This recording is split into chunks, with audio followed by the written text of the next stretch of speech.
أعوذ بالله من الشيطان الرجيم بسم الله الرحمن الرحيم يا صاحبي السجن أما أحدكما فيسقي ربه خمرا وأما الآخر فيصلب فتأكل الطير من رأسه قضي الأمر الذي فيه تستفتيان.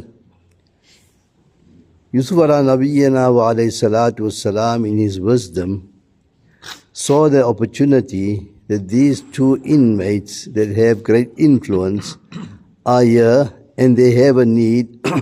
So he took advantage of the situation. And it's quite, when we're doing da'wah work, when doing tabligh, it is very important that mawqa shanasi. Don't just talk. Look at the occasion, find the suitable situation, and then give the message in a way that it is effective. And this is crucial. Allah Ta'ala is teaching us this year in this part of the story of Yusuf ala Nabiyyina wa alayhi salatu wasalam.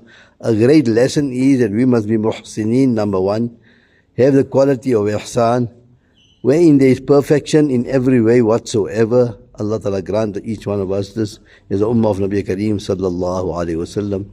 And then when we get an opportunity, we shouldn't miss it, but take advantage of the situation. Yeah, Yusuf alayhi salatu wasalam told them, before your food comes to them, I'll give you the interpretation of your dream. So they were relaxed and waiting, and they heard the whole, in our term, the bayan, about the oneness of Allah subhanahu wa ta'ala. One is we speaking, one is Allah's Nabi speaking. It's a very big difference.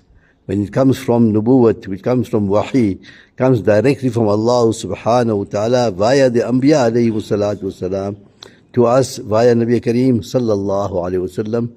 Allah give us tawfiq to study some hadith and look at it, that what is Rasulullah sallallahu alayhi wasallam teaching us, and that will improve our iman in us all the time. May Allah Ta'ala increase us.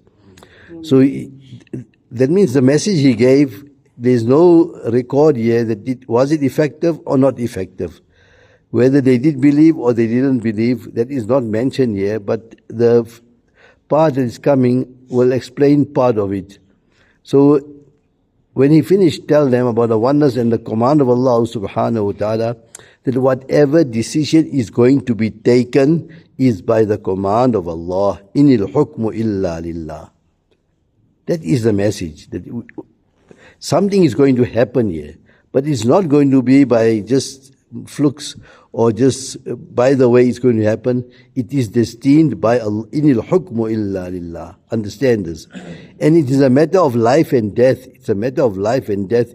It's not tripping over, or it's not losing a few cents or a few rands. It is a matter of life and death. Oh, my two companions, amma ahadukuma, as for one of you, fayasqi rabbahu khamra, he will be reposted to his position of serving the drinks to the king, and he will be back in that confidant situation where he can actually influence the thinking of the king. And that is a great position that he will get. So one of you, and a very unique style of Yusuf ala Nabiyyina wa alayhi salatu wasalam. He didn't say, you're going to be this and you're going to be that. He said, one of you. Which one? Let Allah Ta'ala decide, and I'm not going to knock that nail into that coffin and say that this it is. So, mawqa shanasi is one thing, to know when to say it, what to say, how to say. Each one Allah Ta'ala is teaching us here, and that is crucial. If we have real love and real compassion for the ummah of Nabi Kareem sallallahu alayhi wasallam and for greater humanity, then all strategies need to be put into place.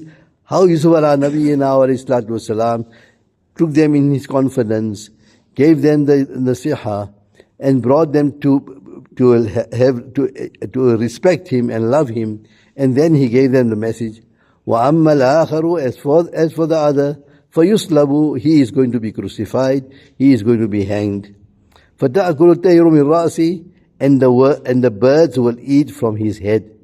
According to Persian culture, maybe this was in the Pharaohish culture as well, that the dead is not buried, but is hanged on a tree.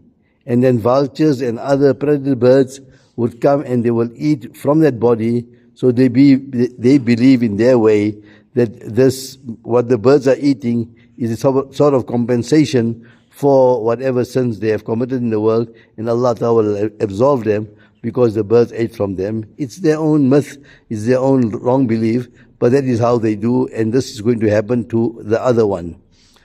قُضِيَ الْأَمْرُ الَّذِي فِيهِ تَسْتَفْتِيَانِ. A very unique Allah Ta'ala's way of saying, قُضِيَ الْأَمْرُ الَّذِي فِيهِ تَسْتَفْتِيَانِ.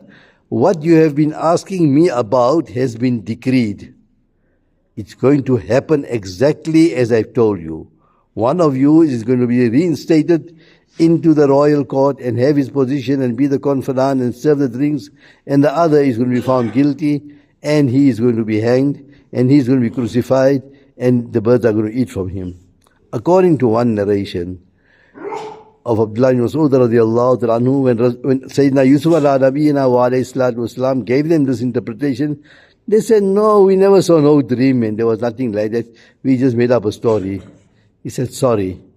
Once you have said it, and once the decree is passed, qudiyya, that means this matter has been presided by Allah subhanahu wa ta'ala, whether you like it or you don't like it, you agree with it or you don't agree with it, it is passed by Allah subhanahu wa ta'ala, and exactly that is what is going to happen. So another little lesson here is when there are great people around, don't joke with things. Allah ta'ala could make things go the other way around if things are not like that. Our yaqeen here is that the talent that Allah Ta'ala given Yusuf ala nabiyyina wa alayhi salatu wasalam, and the inmates benefited from it, and Allah Ta'ala explains further how this thing will open up. Allah Ta'ala give us the full understanding and the wisdom of the story of Yusuf ala nabiyyina wa alayhi salatu wasalam. Ameen.